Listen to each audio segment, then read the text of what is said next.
Baik, bismillahirrahmanirrahim. Assalamualaikum warahmatullahi wabarakatuh.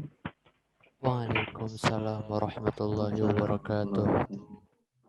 Alhamdulillah, wassalatu wassalamu ala rasulillah wa ala alihi wa sahbihi wa mawalah amma ba'd. Rabbi shrah li sadri wa yassir li amri wa hlul 'uqdatam min lisani yafqahu qawli amma ba'd. Pertama-tama mari kita ucapkan rasa syukur kita kepada Allah Subhanahu wa taala yang masih memberikan kita berbagai macam kenikmatan, berbagai macam karunia sampai dengan saat ini. Utamanya adalah iman Islam, kemudian sehat walafiat, hingga akhirnya kita bisa bersilaturahim, bisa bertemu kembali dalam agenda istilahnya TFT gitu ya, TFT dari teman-teman Quran Institute UNJ, yang mudah-mudahan semuanya senantiasa dalam keadaan siap, kemudian dan juga senantiasa dalam keadaan sabar dengan kondisi yang saat ini terjadi. Kemudian salawat dan salam kita sampaikan juga kepada Nabi Muhammad Shallallahu Alaihi Wasallam serta para keluarga, para sahabat dan juga para pengikutnya. Mudah-mudahan kita selaku umatnya ini mendapatkan syafaat beliau nanti di alam besar nanti, insyaallah.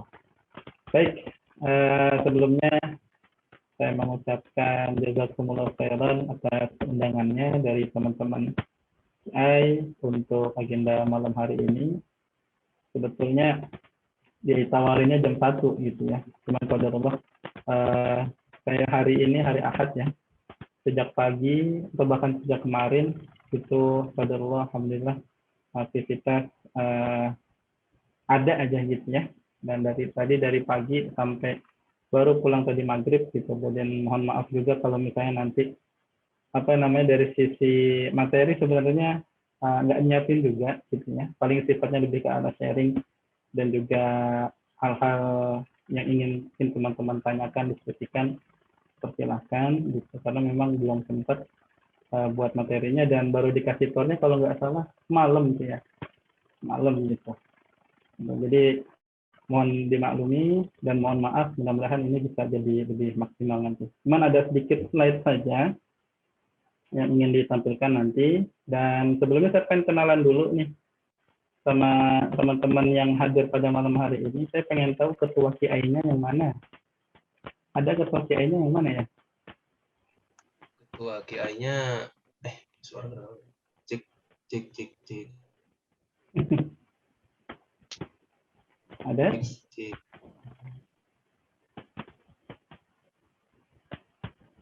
Fauji mana Fauji? Bukan saya Ustadz ya, bukan. Bukan. Cek. Ketua QI-nya ini apa? Sedang beralangan, iya. Oh, siap. Baik. Kalau ada divisi apa aja di QI saat ini? Ada Syiar, terus QLC, Quran Learning Center, terus Huda, Humas dan Media, dan yang terakhir kaderisasi. Masya Allah. Bagian QLC-nya siapa? Ada? Anes. Yang mana tuh? Saya. Yang mana ya? Ane. Oh, Noval Gifari ya? Iya. Allah. Oke, kemudian yang hadir di sini adalah para anggota dan juga pengajar ya? Iya betul, Ustaz. Betul ya? Masya Allah. Ada berapa pengajarnya?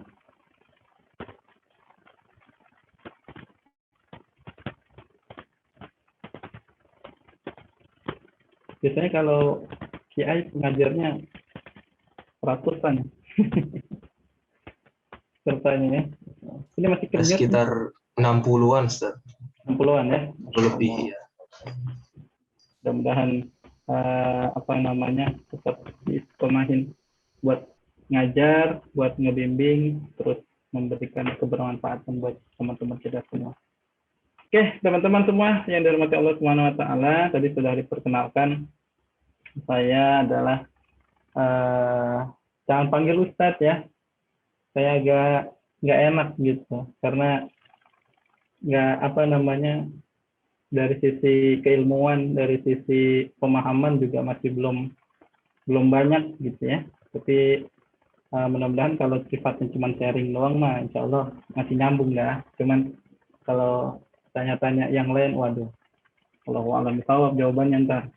Ya, jadi manggilnya abang aja ya, karena memang saya alumni UNJ, alumni KI, alumni LDK, ya, jadi kita memang satu tempat, di tempat yang sama, mudah-mudahan bisa terus bersilaturahmi insya Allah. Baik, teman-teman semua yang dirahmati Allah Subhanahu wa Ta'ala, ini kalau dari sisi tor-nya memang lebih ke arah berkaitan dengan persiapan untuk pembelajaran di semester ini, dan sedikit hal yang mungkin bisa menjadi satu pemantik kita dalam persiapan pembelajaran, sifatnya lebih ke arah sharing ya, mengingatkan bagaimana akhirnya kita bisa menjadi seorang guru yang akhirnya dirindukan oleh murid-murid kita.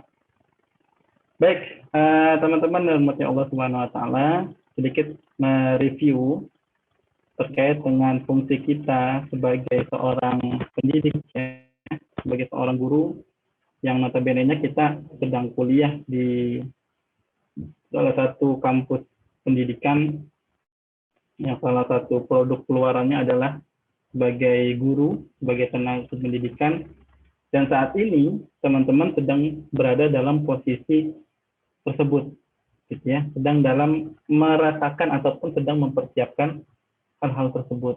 Nah, ini mungkin pernah dapat juga dalam proses kuliah atau dalam proses diskusi teman-teman semua dalam mata pelajaran ataupun hal-hal yang berkaitan dengan pendidikan.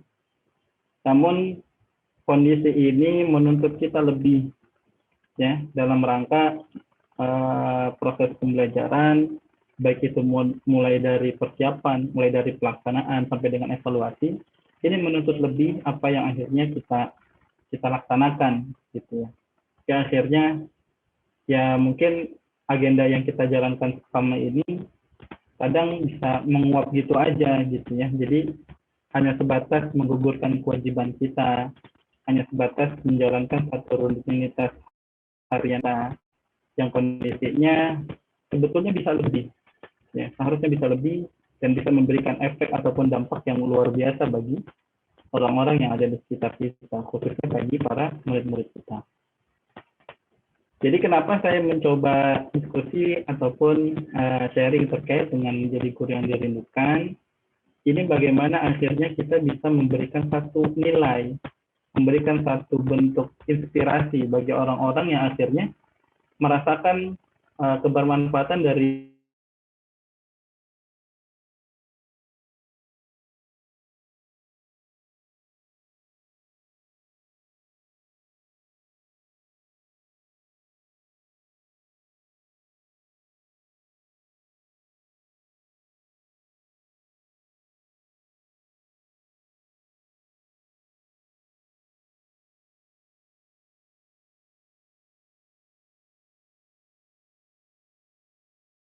ajar itu akan menjadi guru yang lebih baik lagi daripada saya. Nah, itulah perspektif yang harus kita bangun. Ya. Kalau misalnya perspektif kita itu hanya sebatas bahwa angkatan ini adalah angkatan yang terbaik, gitu ya, sedangkan angkatan yang lain bisa jadi kurang. Nah, ini khawatir nantinya membawa dampak negatif ke depannya. Karena apa? Menganggap kondisi-kondisi yang lain itu tidak baik, menganggap kondisi yang lain itu selalu lebih buruk dan lain sebagainya. Nah, perspektif pembangunan inilah, pola pikir membangun inilah yang harus kita bangun. Utamanya adalah bagi seorang guru. Ya, maka hal yang harus kita bangun adalah bagaimana kita mengharapkan murid-murid kita yang kita ajar ini adalah menjadi pribadi yang lebih baik lagi dari kita, khususnya dari sisi keilmuan dan banyak hal seperti itu. Baik, teman-teman yang dirahmati Allah Subhanahu wa Ta'ala, kita berdiskusi tentang guru. Bagaimana akhirnya kalau merujuk terkait dengan definisi, ya mungkin teman-teman sudah sangat paham gitu ya, sudah sangat sering mendengar yang namanya istilah definisi guru adalah titik-titik gitu ya, banyak. Cuman saya mau cari coba perspektif dulu dari teman-teman yang ada di sini. Menurut teman-teman nih, khususnya bagi para pengajar FTI, ya, guru itu apa? Atau guru itu siapa? Gitu dalam artian perspektif teman-teman nih. Silakan bisa ditulis jawabannya di kolom chat ya, terkait dengan siapa itu guru, atau kenapa sih gue jadi guru gitu ya. Sebenarnya guru itu apa sih, atau siapa sih guru itu? Mungkin saya butuh jawaban dari teman-teman nih, bagi ikhwan akhwat, khususnya bagi teman-teman yang akan mengajar nanti di STI. Karena kalau misalnya kita susah menentukan maksud dari seorang guru itu, susah. Kita akan bergerak, itu akan sulit. Coba saya pengen tahu dulu. Perspektif aja, apa aja jawabannya, insya Allah nggak ada masalah ya. Pendidik, ya, dari Rehan Fadil, guru adalah pendidik, oke, bagus. Kemudian dari Dwi Ratnasari, perantara ilmu, bagus. Ya, Nurul Istiqomah, seorang yang mendidik dan mengajarkan ilmu hingga menjadi seorang lebih baik berakhlak. Baik. Ada lagi?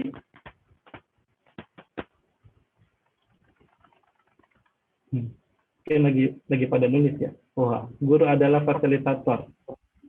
Asri Mahdafai. Fakia, Masya Allah. Baik. Ada lagi?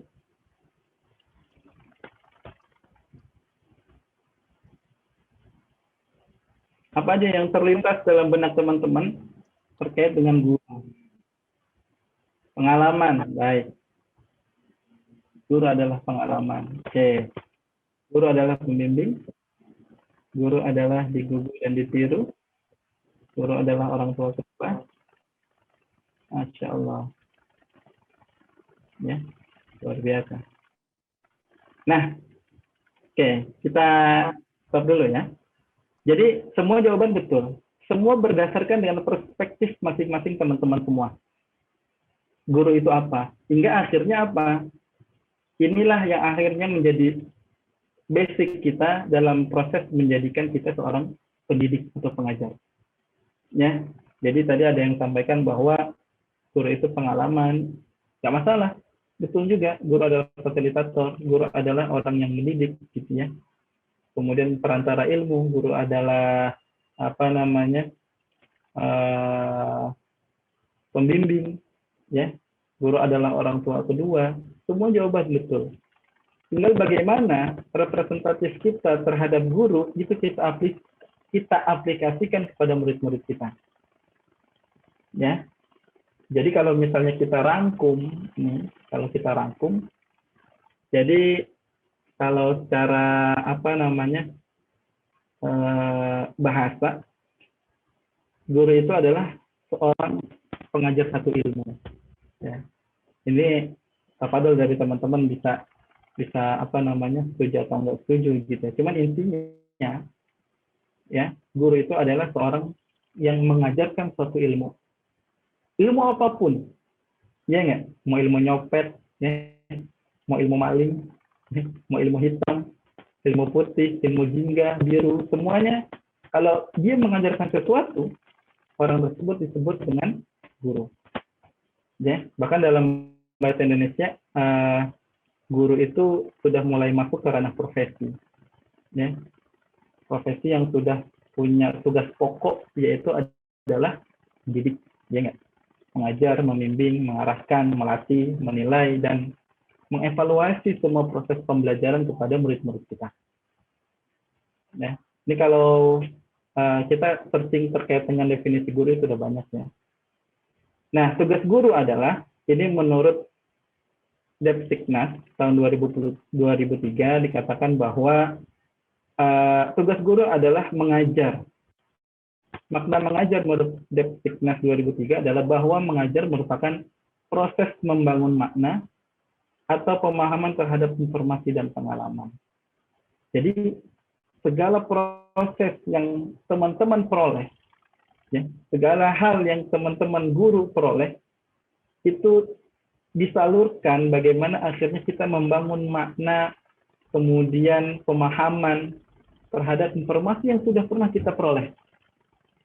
Ya, masa ada orang gitu ya, kita mengajarkan sesuatu tapi belum pernah kita peroleh, belum pernah kita tahu, belum pernah kita dapat. Nah, ini bahaya. Ya, maka kaitannya dengan kita menjadi seorang guru Quran, menjadi seorang guru SCI, minimal guru-guru tersebut adalah orang-orang yang telah dapat ilmu terkait dengan proses pembelajaran pasti ini sendiri. Gitu. Jadi jangan sampai pada saat kita merekrut guru atau membuka open rekrutmen menjadi seorang guru, orang tersebut nggak pernah mendapatkan satu pengalaman ataupun nggak pernah mendapatkan satu informasi tersebut terkait dengan tahsin yang akan nanti diajarkan. Ini bahaya, teman-teman. Sesat nanti yang diajarin. Nyasar. Ya. Nah, maka inilah yang harus kita pegang, bagaimana akhirnya tugas guru ini diberikan kepada orang yang memiliki kapasitas dan memiliki kemampuan dalam menyampaikan informasi-informasi yang telah diperoleh. Khususnya dalam SKI ini adalah orang-orang yang pernah ataupun telah memperoleh informasi ataupun pengetahuan tentang tahsin itu sendiri. Nah, makanya teman-teman CI ini harus selektif. Ya, teman-teman learning center ini harus selektif bagaimana akhirnya bisa mengangkat seseorang yang akan menjadi seorang guru Quran. Gitu. Nah, kemudian kalau tadi kita merujuk ada beberapa masukan tadi. Jadi guru itu ada pendidik, ya. Kemudian guru itu adalah mengajar. Betul banget gitu ya. Jadi kalau kita ringkas fungsi dari guru itu sendiri, maka bisa dibilang guru itu memiliki dua fungsi. Yang pertama adalah mendidik, yang kedua adalah sebagai pengajar atau mengajarkan. Nah, dua fungsi ini adalah dua hal yang berbeda, tapi memiliki satu kesatuan yang sama, yaitu menjadi seorang guru. Mendidik adalah proses bagaimana akhirnya kita membersihkan kondisi-kondisi bagi para peserta kita. Ya, jadi kita nih kalau jadi guru itu dalam proses mendidik itu membersihkan kelakuan-kelakuan yang kurang. Jadi kita rapihin dulu tuh, itu namanya mendidik. Ya, kita rapihin yang dulunya mungkin murid-murid kita itu jarang ngaji ya, jarang tilawah. Maka pada saat dia belajar dengan kita ajak dia, kita tuntun dia, tuh akhirnya terus ngaji, mau tilawah setiap harinya. Ya, itu proses mendidik, bagaimana membangun suasana, bagaimana membersihkan satu kondisi jiwa ataupun hatinya supaya berada dalam posisi terbaik dalam proses belajar. Nah, sedangkan proses mengajar itu sendiri adalah mengisi jiwanya. Jadi pada saat teman-teman menjadi seorang guru, dua hal ini harus kita pegang.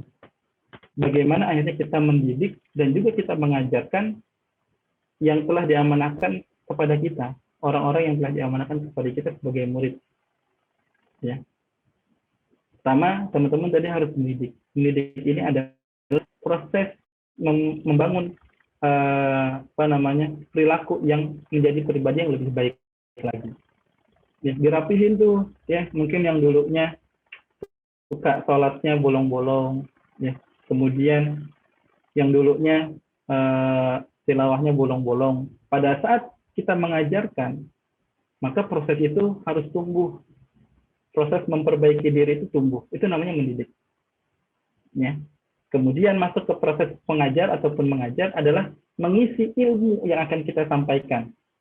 Kalau bicara tentang SKI, berarti ilmu yang kita sampaikan, mengisinya itu adalah dengan ilmu tahsin, ilmu Al-Quran. Kita tambahin ya, makhraj, kemudian sifat, kemudian hukum tajwid. nun sukun tanwin, mim sukun, ya, bab tebal tipis, dan lain sebagainya. Itu mengajar namanya. Jadi mengajar itu adalah mengisi jiwa dengan ilmu, gitu ya. Setelah tadi kita membersihkan jiwa dan hatinya itu dengan perilaku, ya, potensi-potensi kebaikan yang muncul, yang ada, kita isi. Setelah itu sudah bersih, kita isi dengan mengajar. Nah, hal inilah yang harus kita tumbuhkan, ya. Bagaimana akhirnya kita bisa menjadi seorang pribadi ataupun guru yang akhirnya bisa dirindukan oleh murid-murid kita. Dan terkait dengan seorang guru juga, ya, apalagi yang namanya guru Quran, itu luar biasa deh teman-teman ya. Bahkan teman-teman sendiri mungkin sudah sangat hafal, sudah sangat paham terkait dengan dalil-dalil keutamaan-keutamaan orang-orang yang mengajarkan Quran, ya, keutamaan-keutamaan dekat dengan Quran, ya. Contoh yang paling masyhur di antara kita itu adalah hadis baginda Nabi SAW yang berbunyi, khairukum man ta'allama al-Qur'ana wa 'allamah. Ya enggak? Jadi sebaik-baik kalian, kata baginda Nabi, adalah orang yang belajar dan mengajarkan Al-Qur'an. Ya. Bagaimana dalil ini melekat terus, ya, dalam benak kita, ini kebayang terus nih. Oh, bagaimana akhirnya saya menjadi seorang hamba yang terbaik di hadapan Allah, gitu ya, menjadi umat yang terbaik dari baginda Nabi Muhammad SAW. Ya, salah satunya adalah dengan belajar dan juga mengajarkan Al-Quran. Ini sebenarnya ladang buat kita, persiapan buat kita. Maka beruntungnya buat orang-orang yang akhirnya menjadi seorang guru Quran. Seperti itu. Ya. Maka ada beberapa hal yang harus dimiliki oleh seorang guru, ya, dalam rangka menjadikan diri kita sebagai seorang pribadi guru yang luar biasa.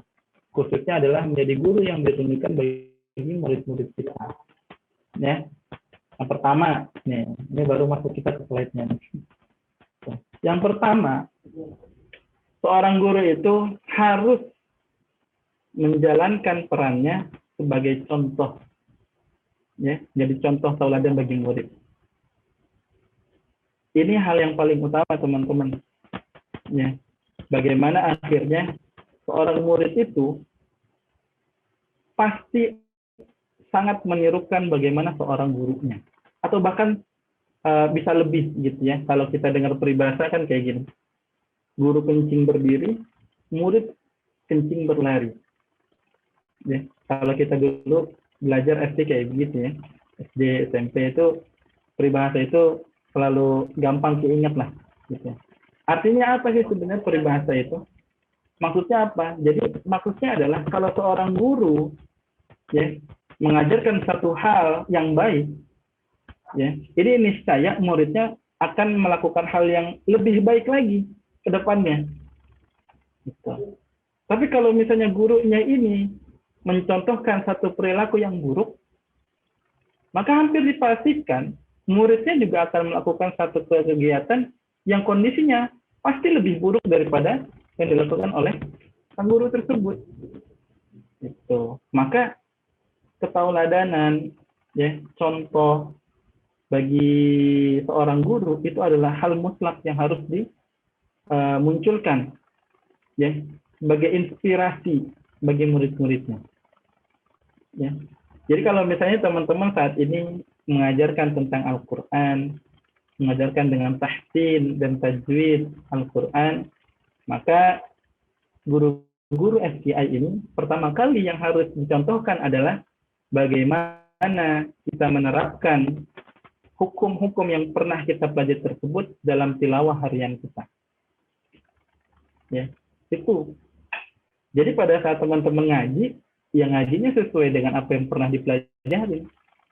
Ya, jangan ngajinya itu hanya ngaji betulnya itu cuma pas ngajar doang. Wah, ini bahaya nih. Tapi giliran tilawah itu ngebut banget tuh, sampai nggak kedengeran ainnya. Gitu ya. Nah, ini yang harus kita pastikan bahwa kita bisa menjadi contoh bagi murid-murid kita. Jadi pada saat murid kita ngeliat, gila ya, mantap banget tuh Bang Farhan ngajinya. Ya, makhluknya, ainnya muncul semua gitu kan, gunahnya pas, panjang pendeknya luar biasa, dan lain sebagainya lah. Banyak hal yang akhirnya bisa menjadi contoh bagi murid-murid kita. Yang pertama, jadi kita harus menjadi teladan. Kemudian yang kedua, teladan selanjutnya adalah terkait dengan penugasan-penugasan yang disampaikan. Ya, kalau misalnya kita menugaskan kepada murid-murid kita, ayo tilawah teman-teman ya, latihan di rumah sehari 1 halaman misalnya, sehari 2 halaman, sehari setengah juz dan lain sebagainya, maka minimal kita sebagai seorang guru itu sama melakukan hal yang apa yang kita coba contohkan ataupun kita tugaskan kepada murid-murid kita, ya, atau bahkan lebih. Nah, inilah yang akhirnya memberikan satu nilai tambah bagi kita, bahwa yang pertama adalah kita harus menjadi contoh ataupun tauladan bagi murid-murid kita. Yang pertama. Kemudian yang kedua, guru harus mampu membentuk nilai untuk murid. Maksudnya apa? Jadi dalam artian kita ini harus bisa memberikan satu perubahan kepada murid kita. Ya, perubahan. Meskipun ya, jadi yang perlu dicatat nih ya, perlu dicatat bahwa dalam proses belajar khususnya kemampuan itu memang adalah rezeki dari masing-masing murid-murid kita. Ya, bahkan dikatakan bahwa rezeki yang telah Allah berikan itu tidak hanya berupa harta, tapi rezeki yang Allah berikan itu salah satunya adalah ilmu itu sendiri. Ya. Maka tugas kita adalah menyampaikan ilmu ataupun wawasan yang kita dapat untuk akhirnya disampaikan kepada murid-murid kita. Nah, terkait untuk membentuk nilai, ya, kalau nilai yang perilaku itu mungkin bisa kita ukur, gitu ya. Oh, ternyata dia sudah mulai rajin tilawah. Oh, ternyata si fulan sudah mulai rajin sholat dan lain sebagainya, gitu ya. Tapi kalau dari sisi kemampuan, hasil belajar yang diperoleh, ini hak prerogatifnya Allah Subhanahu wa Ta'ala. Nah, kita sebagai guru jangan pernah menuntut murid kita ini harus bisa.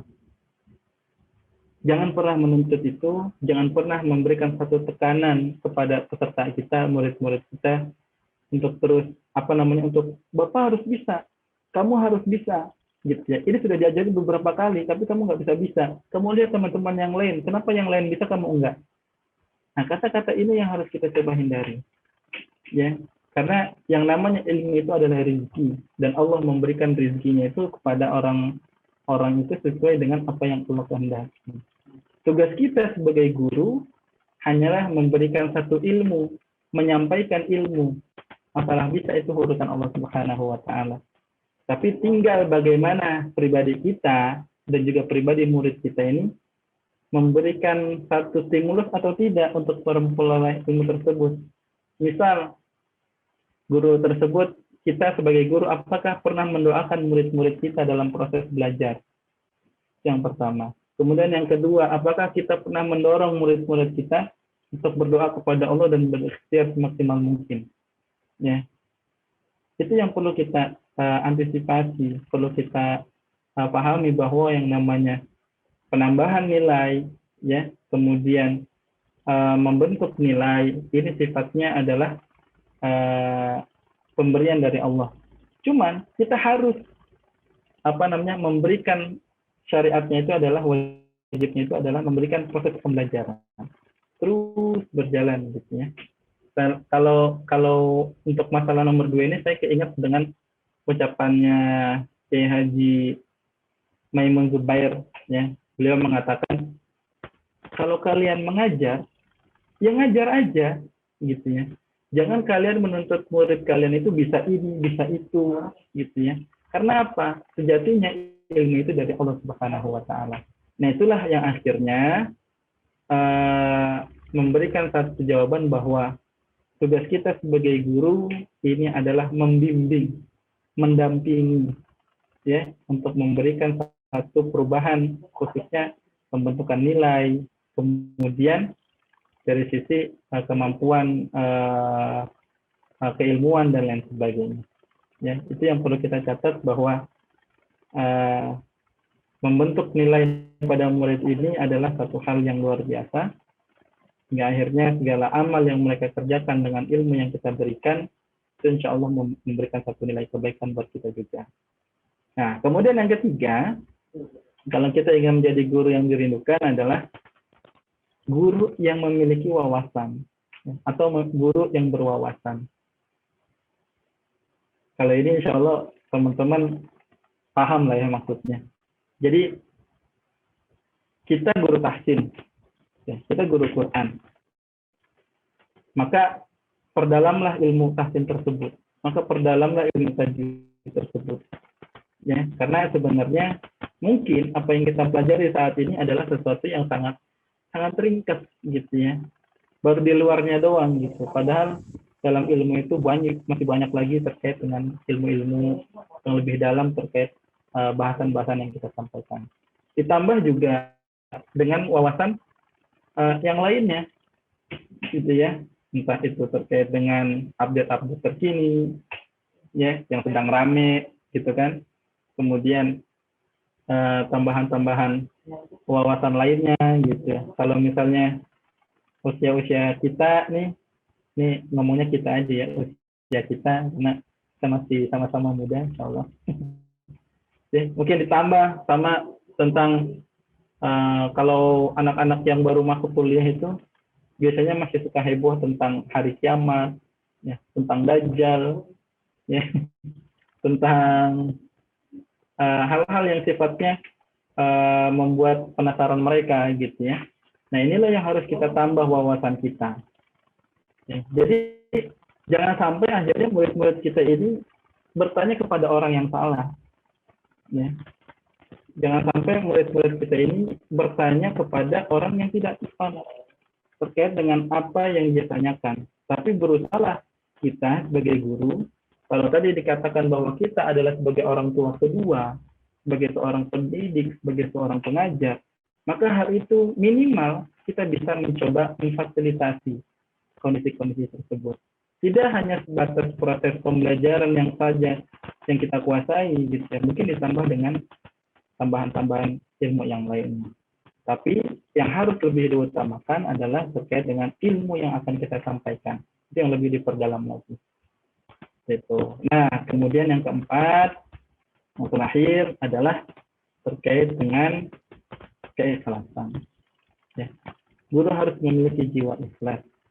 Karena bagaimanapun ini adalah kunci bagi sampainya ilmu pada murid-murid kita. Ya, Allahu a'lam gitu ya. Untuk di CI sekarang, di SCI sekarang nih guru-gurunya kalau nggak salah itu udah ada istilahnya itu transportnya gitu ya. Atau sejenisnya lah gitu ya. Mudah-mudahan nanti CI dibanyakin rezekinya hingga akhirnya bisa memurahin guru-gurunya semua insyaallah gitu ya. Ya.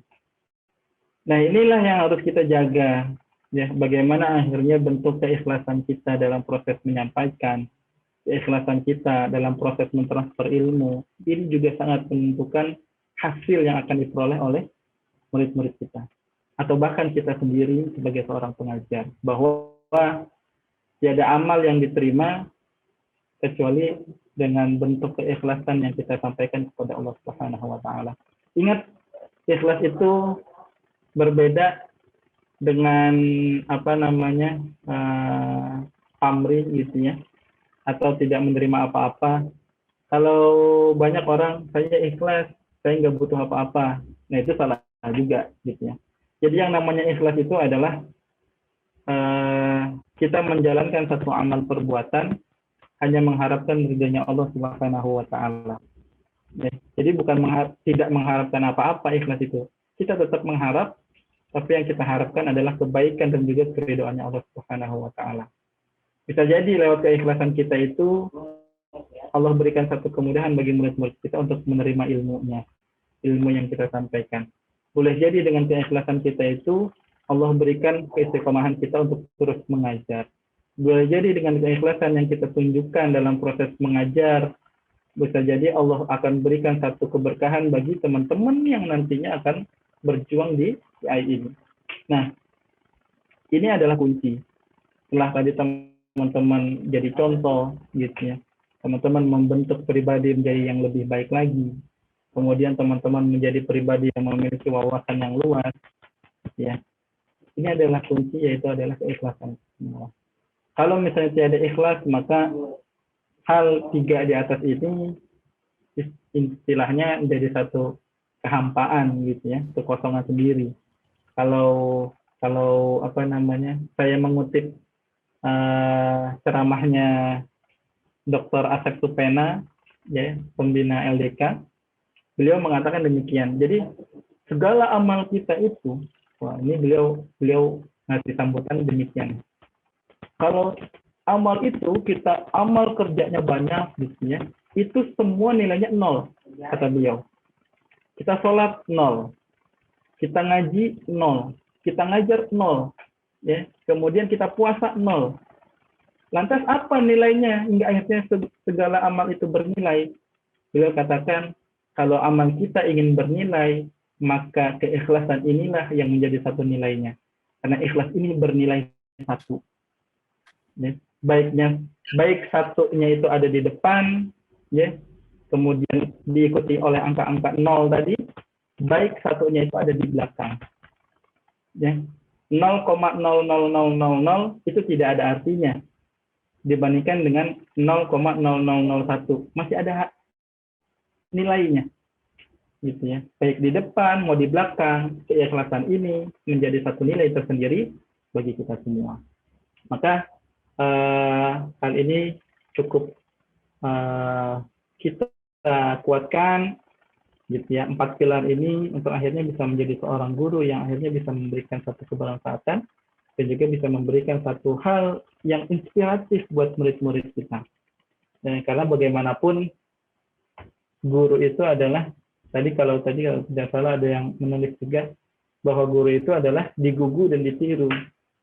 Ya, kita dilihatin, ya, kita diperhatiin, maka inilah yang akhirnya menjadi satu amal yang tidak akan pernah putus bagi kita dalam proses pembelajaran, dalam proses penyampaian informasi dan lain sebagainya. Tentu ini memiliki satu nilai lebih di antara aktivitas-aktivitas yang lain. Oke, mungkin itu sedikit sharing terkait dengan persiapan teman-teman semua menjadi seorang guru. Ya, jadi ini hasil beberapa pengalaman dan juga beberapa hasil diskusi dan juga bacaan-bacaan artikel terkait dengan keguruan itu sendiri. Jadi kalaupun nanti teman-teman semua mencari artikel tentang keguruan itu banyak lah. Sekarang teman-teman kalau nyari searching di Google itu luar biasa banyak tentang guru. Ya, bagaimana akhirnya menjadi seorang guru yang dirindukan, menjadi guru yang inspiratif dan lain sebagainya. Itu sudah banyak banget artikel-artikel ataupun kajian-kajian ilmiah. Tinggal bagaimana kita mau mendiskusikannya atau tidak. Bagaimana akhirnya kita mau menjalankannya atau tidak. Hal inilah yang membedakan kita antara seorang guru dengan seseorang yang lain, gitu ya, atau profesi yang lain. Gitu. Mungkin kalau profesi yang lain pada saat mereka belajar, mereka akan aplikasikan dalam bentuk hasil yang ada, gitu ya. Misalnya nih, seorang alumni elektro misalnya, ya kerja jadi alat listrik misalnya, ada. Tapi kalau seorang guru itu beda hasilnya. Mereka bukan menciptakan barang, tapi seorang guru itu menciptakan orang-orang yang akhirnya menciptakan barang, menciptakan karya. Maka itu lebih mulia ataupun lebih luar biasa dibandingkan hanya sebatas orang-orang yang menciptakan kondisi tersebut. Nah, terakhir terkait dengan Utsmani itu sendiri, ya, kita tahu bahwa SCI ataupun CI sendiri rujukannya adalah kurikulum yang ada di Al-Utsmani. Ya, teman-teman silahkan nanti bisa disesuaikan saja kebutuhan pembelajarannya. Silabusnya juga pernah saya sampaikan di beberapa angkatan CI sebelumnya, ya. mulai dari zaman cebot ya bahasanya itu ya. Dari zaman saya mungkin belum kuliah, itu yang namanya QI di UNJ itu sudah menggunakan metode Utsmani. Jadi tinggal teman-teman aplikasikan, tinggal teman-teman explore lagi silaturahim ke Utsmani, ya diskusi dengan tim pembelajaran yang ada di Utsmani. Yang saya sendiri posisinya di Utsmani sebagai mudir ya, sebagai mudir pusat di Al Utsmani Condet. Jadi kalau misalnya teman-teman diskusi lanjut tentang Utsmani bisa mungkin di lain sesi gitu ya, atau di waktu yang lain, tafadhol kita nanti kita diskusikan lebih lanjut. Gitu. Dan terkait dengan penggunaan buku juga ya, silakan teman-teman diskusikan dengan para pembelajar ataupun para pengajar SKS sebelumnya, ya akhirnya bisa mendapatkan hasil yang maksimal. Ya, kalau saya sih pesannya cuma satu ya, kalau teman-teman menggunakan metode Utsmani itu, pesannya itu adalah gunakan buku Utsmani dan gunakan mushaf Rasam Utsmani yang sempurna. Itu pesannya. Ya, tidak ada yang lain. Jadi kalau misalnya teman-teman berencana menggunakan terus metode Utsmani di SKI, pesannya cuma tadi, gunakan buku Utsmani dan juga gunakan mushaf Rasam Utsmani yang Timur Tengah. Ya, bukan mushaf Rasam Utsmani yang Indonesia ya, atau yang sudah penyesuaian dengan Indonesia, bukan, tapi yang benar-benar Rasam Utsmani yang Timur Tengah, yang dari sisi tanda baca, kemudian hurufnya masih penyesuaian dari sana. Akhirnya dapat hasil maksimal insya Allah. Baik, itu saja mungkin sharing kita, diskusi kita pada malam hari ini. Tafadhol dari teman-teman kalau ada yang ingin didiskusikan. Dari saya mohon maaf apabila banyak kesalahan dalam penyampaian, ataupun ada kurang-kurang, saya serahkan kembali ke Asfahan Fauzi. Baik, terima kasih dari Bang Alwi ya atas beberapa materinya dan pengalamannya serta kisah-kisahnya ya. Semoga bisa menginspirasi teman-teman sekalian. Tapi sebelumnya Ustaz, afwan sebelumnya Ane boleh minta tolong untuk hostnya dikembalikan ke Noval ya. Soalnya tadi internet dia bermasalah jadi tiba-tiba keganti bukan host tapi jadi host lagi balik. Oke, gitu ya. Oke, baik teman-teman, kita akan buka ke sesi berikutnya ya, ini sesi tanya jawab. Kepada teman-teman mungkin yang ingin bertanya atau ada hal yang mau disampaikan ke Ustadz, tafadhol dipersilakan ya. Baik, ada yang ingin bertanya, silakan di kolom komentar boleh.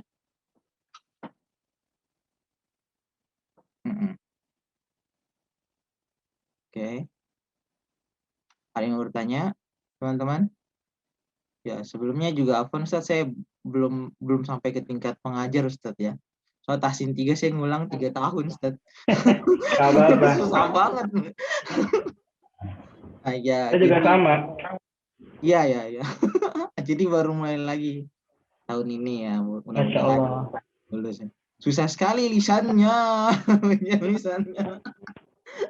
Keulang mulu ya. Jadi sampai yang tes malah ngerti. Pasti kamu yang ulang kali. Iya Ustaz. Gitu. Tapi buat teman-teman jangan patah semangat ya untuk terus belajar. Apalagi sekarang situasinya lagi begini ya.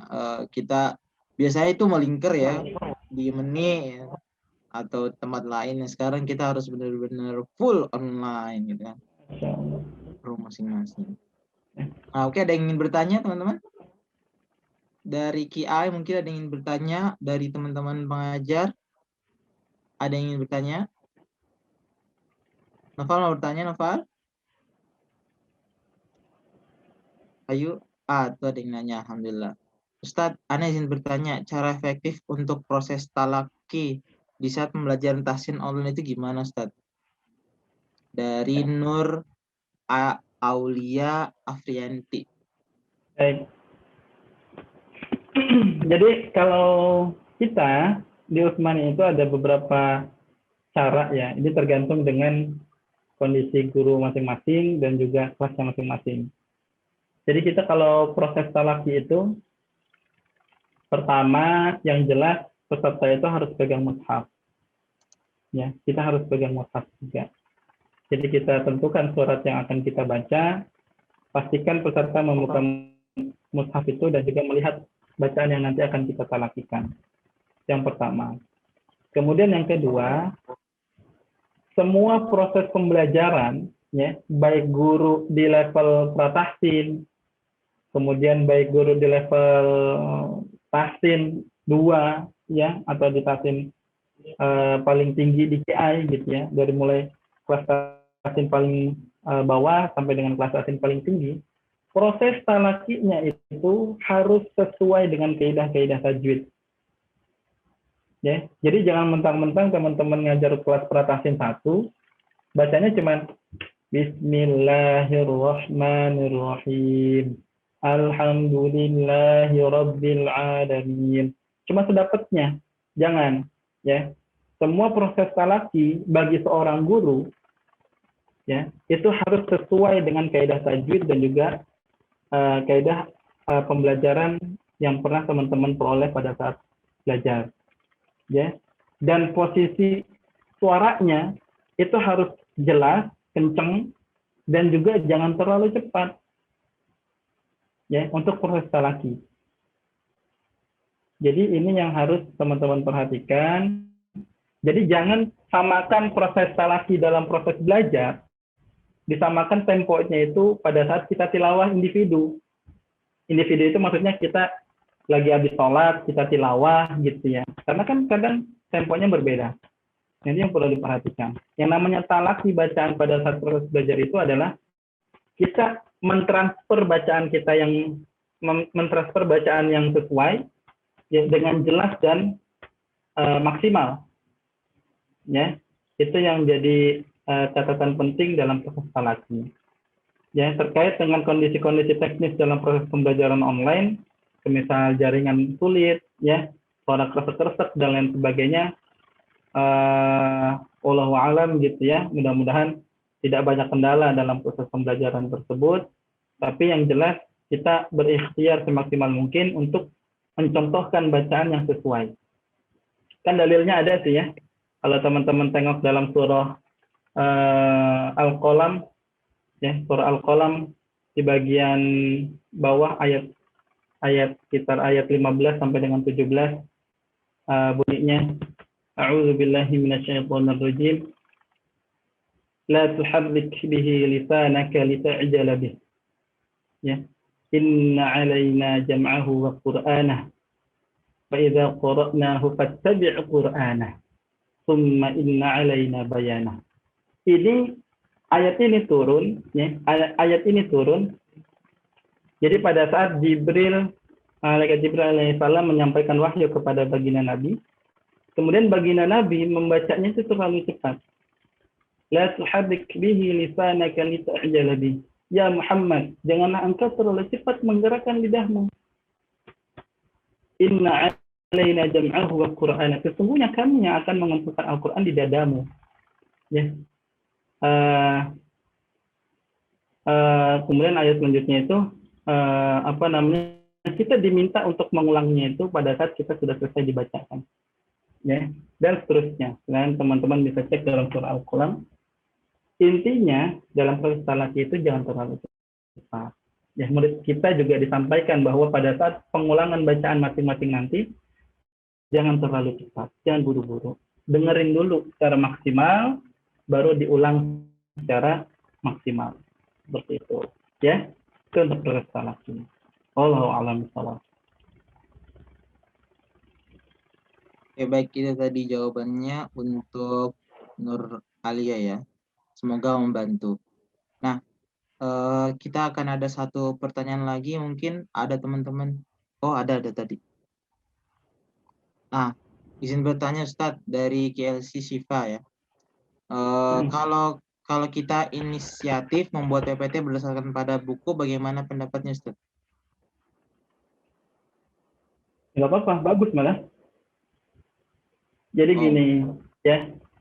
Jadi guru itu punya tugas, bukan punya tugas sih, punya satu bentuk kewajiban kita dalam memproses proses pembelajaran itu, bagaimana akhirnya apa yang kita sampaikan itu lebih mudah dipahami oleh murid-murid kita, ya kan? jika PPT ini bisa mempermudah proses penyampaian kepada murid kita, kenapa enggak? Gitu kan? Silahkan saja dibuat kreatif mungkin, gitu ya. Atau dalam proses pembelajaran seperti ini juga sebenarnya salah satu hal yang patut kita harus eksplor terus adalah bagaimana proses pembelajaran ini tidak monoton. Iya nggak? Jangan proses meneng baik di Zoom gitu ya, dengerin, baca. Diam aja tuh, gitu terus selama sampai mau ujian, gitu ya. Kita berikan satu warna dalam proses belajar kita. Bisa mungkin dengan PowerPoint, bisa dengan video rekaman dan lain sebagainya, ataupun animasi dan lain sebagainya, nggak ada masalah. Itu justru memberikan satu nilai lebih bagi kelas kita, atau bahkan memacu kreativitas kita sebagai seorang guru, dan juga memacu semangat buat murid-murid kita. Jadi nggak bosan dalam proses belajar. Ya, jadi kalau bayangin ya, kalau teman-teman belajar selama masa pandemi begini terus gitu ya, nggak ada tuh yang namanya selingan-selingan belajar. Ya minimal PowerPoint ya, atau misalnya animasi ataupun audio visual yang akhirnya itu nggak ada masalah, insya Allah bagus malah. Wallahu a'lam. Baik, itu ya tadi untuk pertanyaan kedua tadi ya. Betul, memang menyampaikan itu bukan sebatas ilmunya, tapi yang paling sulit itu sebenarnya membuat dari hari yang rumit ya menjadi sederhana, lebih mudah untuk dimengerti. Betul. Baik. Biasa memang apa namanya? Lumayan satu. Oke, baik. Mungkin ada yang ingin bertanya lagi sebelum akhirnya saya tutup? Oke. Ada yang ingin bertanya, teman-teman? 1, 2, 3, 4, 5. Oke, berarti tidak ada. Nah, oke, kita langsung saja dengarkan closing statement dari Bang Alwi kepada Ustaz. Dipersilakan, Ustaz. Apa nih kita? Closing statement. Closing statement berarti penutup ya.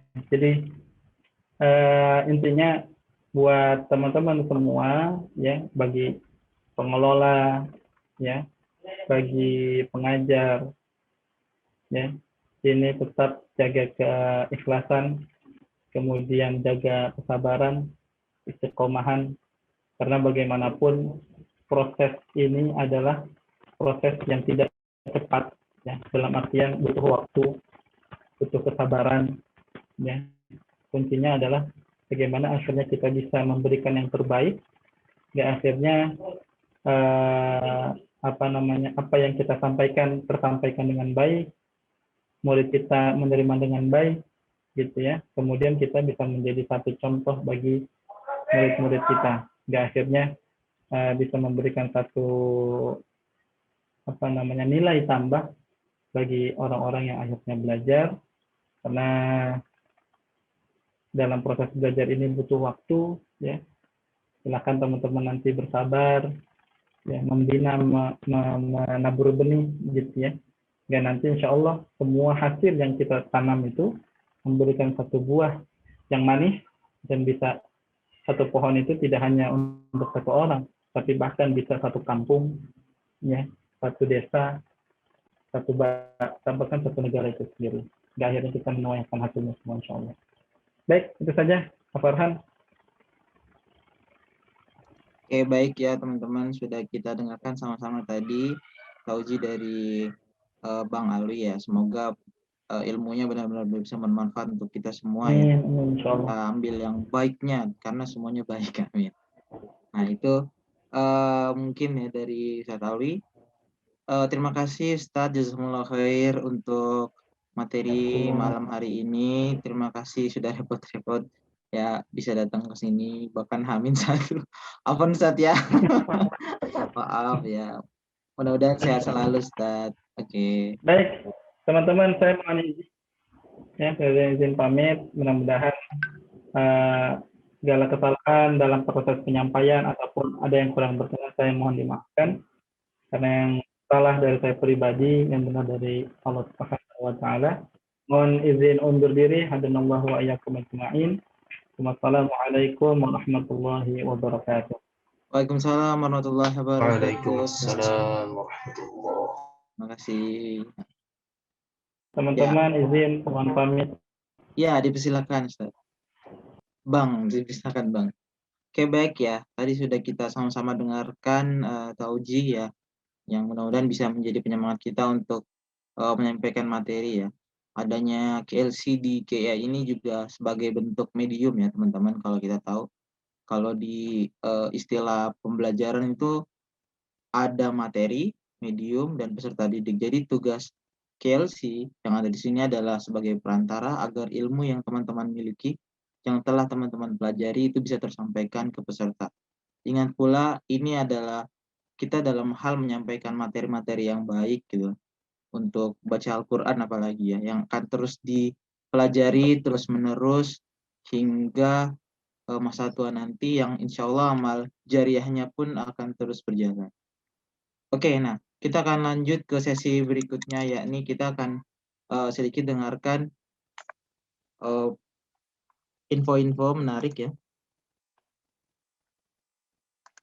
Informasi yang akan disampaikan oleh kadep dari KLC sendiri, yakni Ahnoval Givari Setiawan. Pada Ahnoval, Ane persilakan ya. Oke, terima kasih. Suaranya masuk ya.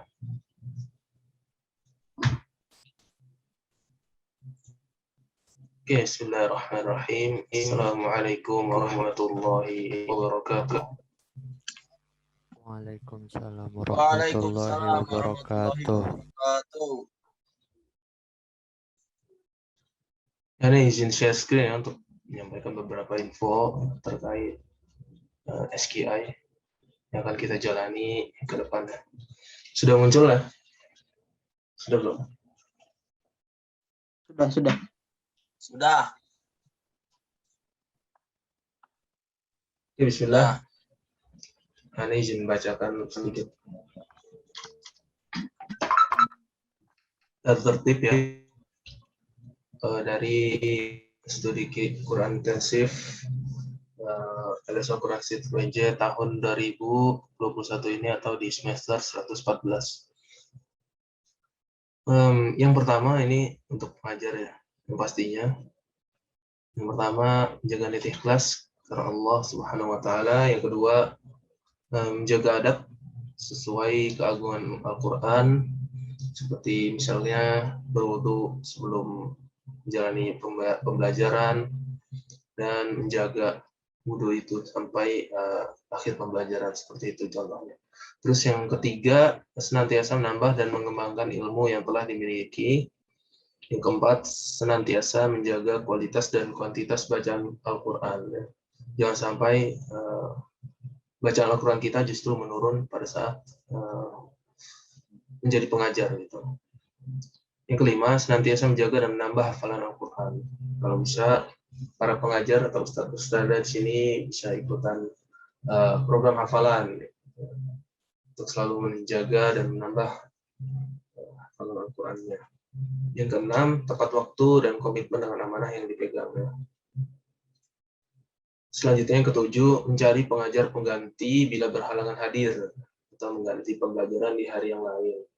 Nah, nanti bisa dikoordinasikan dengan teman-teman di KLC apabila salah satu dari ustadz dan ustadzah berhalangan hadir gitu, dan mencari penggantinya. Selanjutnya yang ke-8, mengisi presensi kehadiran peserta di SIASKI ya selama selesai mengajar ya, seperti yang tadi sudah dijelaskan oleh Kak Retno di sosialisasi SIASKI ya, jadi nanti setelah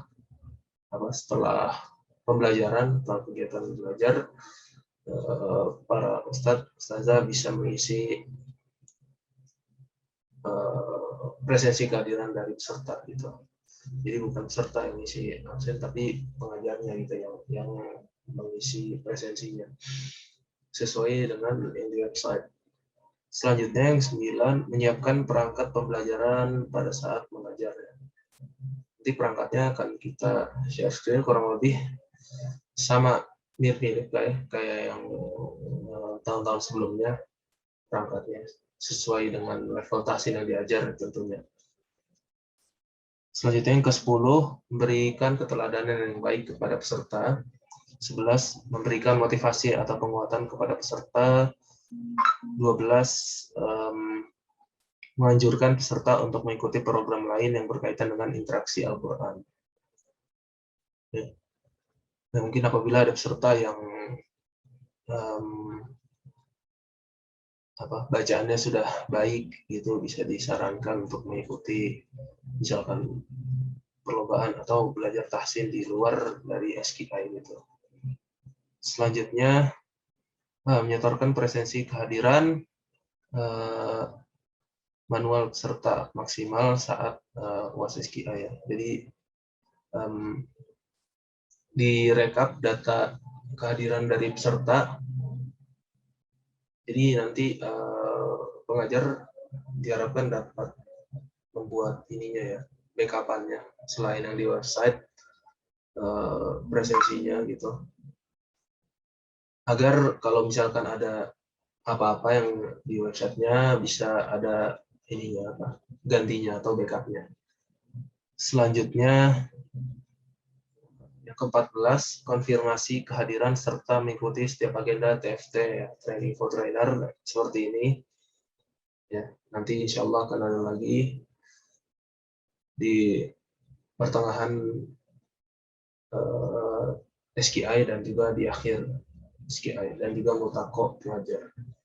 15 wajib memiliki buku tahsin ya, tentunya nanti bisa dipesan saja kalau misalkan para ustadz dan ustadzah masih belum mempunyai buku tahsinnya gitu.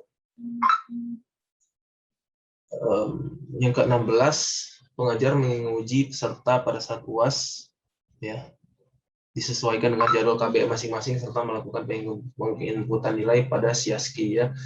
Di sini jadi nanti insya Allah yang menguji UAS yaitu pengajarnya sendiri gitu, bukan dari luar lagi kayak sebelum-sebelumnya, karena untuk memudahkan penginputan nilai di SIASKI-nya ya, dan juga pengajar mungkin bisa lebih bisa dapat mengetahui ya, perkembangan atau hasil dari pembelajaran yang telah murid-muridnya lakukan selama pembelajaran SKI yang sudah dipelajari kemarin gitu. Selanjutnya 17, pengajar melakukan registrasi akun pengajar pada SIASKI ya. Ya, jadi nanti setelah tadi sudah sosialisasi berarti kami anggap insya Allah semoga pengajar sudah pada paham terkait websitenya dan juga cara registrasinya. Nanti mungkin bagi yang belum paham akan di-share kembali video rekaman dari sosialisasi yang tadi sore telah kita lakukan untuk di-upload di YouTube dan nanti di-share di grup pengajar untuk dapat ditonton kembali gitu. Ya. Nah, nomor induk pengajar akan diinfokan lagi oleh KLC, nanti akan dikirim via email terkait nomor induk pengajar dan juga website untuk registrasi akunnya gitu. 18, terakhir, pengajar membuat grup WhatsApp pembelajaran sesuai level serta mengundang nomor peserta tahsin, nomor CS SKI dan nomor HP PJ KLC yang telah ditentukan. Ini sebenarnya yang mengundang nomor ini, nomor apa? Serta tahsin kayaknya nggak usah karena di website tadi sudah ada pada saat peserta memilih siapa yang akan mengajarkan dia gitu. Dan kan tadi udah jelasin juga bakal ada grupnya. Jadi peserta bisa langsung masuk grupnya gitu, join ke grup itu. Tak perlu pengajar menginvite peserta. Nah mungkin opsional apabila ada peserta, misalkan nanti setelah dibagikan datanya ada peserta yang belum masuk grup juga, mungkin bisa di-invite secara manual oleh pengajar gitu. Ya, mungkin seperti itu sedikit penjelasan dari saya terkait dengan tata tertib SKI tahun ini. Mungkin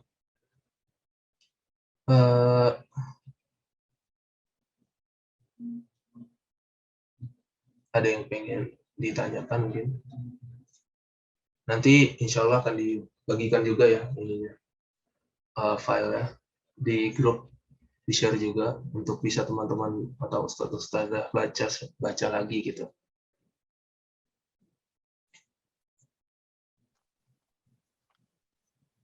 Baik. Gimana, sudah disampaikan? Sudah. Oke, baik. Tadi teman-teman sudah disampaikan ya. Nanti akan dikirimkan soft filenya ya ke masing-masing atau ke grup pengajar. Jadi itu mungkin ya teman-teman bisa gunakan, dan jangan lupa ditaati dan tata tertib dibuat untuk ditaati. Oh ya teman-teman, itu ada yang bertanya, saya belum tahu mengajar level tahsin apa, kira-kira kapan dan diberitahunya. Ya, insya Allah akan diberitahukan secepatnya karena sekarang sedang diolah datanya ya, masih tahap pengolahan datanya dan juga ya sedang proses. Insya Allah secepatnya akan diberitahukan untuk mengajarnya di level tahsin apa kepada ustadz dan ustadzah sekalian. Oh ya, sedikit pemberitahuan juga buat pembelajaran SKI, insya Allah akan dilaksanakan pada tanggal 29 Maret.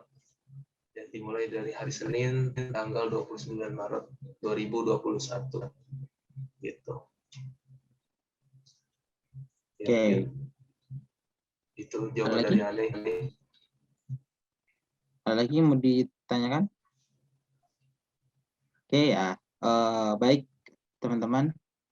Pertama, Ane ucapkan jazakumullah khair ya atas kehadirannya, atas partisipasinya, atas seluruh kerja kerasnya, sehingga teman-teman bisa akhirnya datang dan sama-sama mengikuti TFT ini. Soalnya TFT akan sering dilaksanakan ya setiap berapa bulan sekali. Ya pokoknya nanti akan ada infokan ya untuk menguatkan ya teman-teman, untuk akhirnya kita sama-sama tetap berada di jalan yang benar gitu. Untuk tetap akhirnya berkontribusi ya, jangan sampai lupa gitu kan kalau teman-teman mengajar juga gitu, dan akhirnya nanti kenapa akhirnya dia dilaksanakan lagi itu untuk mengingatkan dan memberikan kesan lagi gitu ya, supaya ngajarnya bisa lebih semangat lagi. Amin ya Tuhan. Nah oke. Baik, sebelum kita akhiri acara hari ini ya, udah selesai ya? Oh belum? Iya. Oh kita akan ada sesi foto bersama ya. Boleh mungkin untuk teman-teman pria-pria tampan dan rupawan untuk akhirnya menyalakan kameranya ya. Jangan malu-malu. Insya Allah yang terbaik gitu kan. Oke. Nah, tim dokumentasi dipersilakan mungkin untuk ambil foto ya.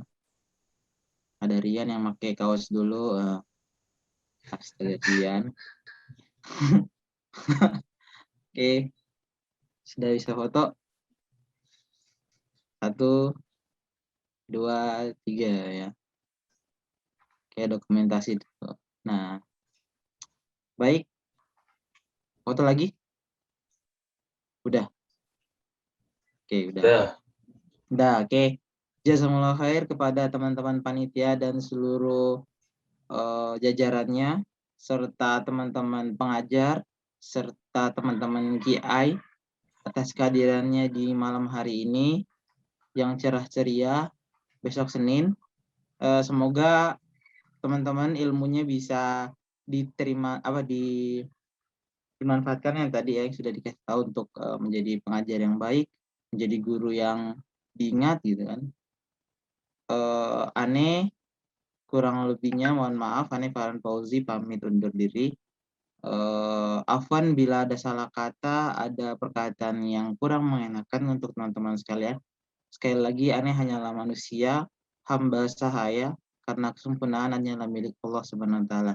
Amin ya rabbal alamin. Ane tutup dengan ucap hamdalah. Alhamdulillahirabbil alamin. Istighfar dengan sebaik-baiknya. Astagfirullahalazim, astagfirullahalazim, astagfirullahalazim. Lalu kita tutup dengan doa kafaratul majelis. Subhanakallahumma wa ta'ala. Ya asyhadu la ilaha illa anta astaghfiruka wa atubu ilaik. Ane Farhan Fauzi pamit undur diri. Terima kasih. Wassalamualaikum warahmatullahi wabarakatuh.